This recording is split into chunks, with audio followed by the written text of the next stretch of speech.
పూడూరు గ్రామంలో సీసీ రోడ్ల నిర్మాణ పనులను నాయకులు మంగళవారం ప్రారంభించారు. గ్రామానికి నిధులు మంజూరు చేసిన మున్సిపల్ కార్పొరేషన్ చైర్పర్సన్ సృజన, డిప్యూటీ కమిషనర్ సుధాంశులకు ఈ సందర్భంగా ధన్యవాదాలు తెలిపారు. గ్రామంలో సీసీ రోడ్లు, డ్రైనేజీలు, స్ట్రీట్ లైట్లు వంటి మౌలిక సదుపాయాల కల్పనకు నిరంతరం కృషి చేస్తామని వారు హామీ ఇచ్చారు. ఈ కార్యక్రమంలో మాజీ సొసైటీ చైర్మన్ సత్యనారాయణరెడ్డి, కాంగ్రెస్ మండల మాజీ అధ్యక్షులు Vemula Srinivasreddy, A block Congress party మాజీ అధ్యక్షులు సింగరేణి పోచయ్య, మాజీ సర్పంచ్ బాబు యాదవ్, మాజీ society vice chairman Shekar Reddy, మాజీ ఎంపీటీసీ నీరుడి రఘు, మాజీ ఉప సర్పంచ్ మానిపల్లి వెంకటేష్, మాజీ వార్డు సభ్యులు హనుమంత్ రెడ్డి, శేషికుమార్, పుట్నాల శ్రీకాంత్, గ్రామస్తులు తుపాకుల తిరుపతి, బక్క నాగరాజు, బక్క శేఖర్, గడ్డం బాబు, శ్రీశైలం యాదవ్, తుపాకుల ప్రభాకర్, డప్పు భిక్షపతి, మజ్జిగ శంకర్ రెడ్డి, కుంట రంగారెడ్డి, నీరుడి సుధాకర్, ఏర్పుల మహేష్, మున్సిపల్ సిబ్బంది తదితరులు పాల్గొన్నారు.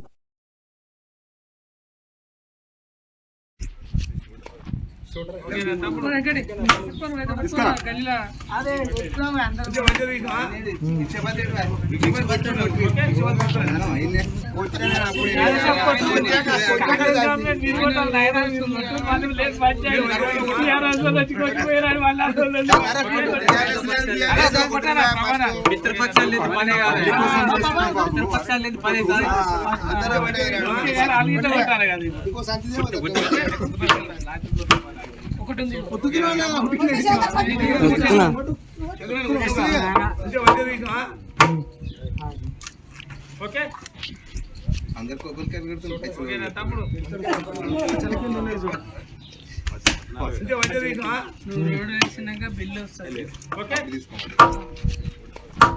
ఓకేనా తమ్ముడు? బలం లేదు.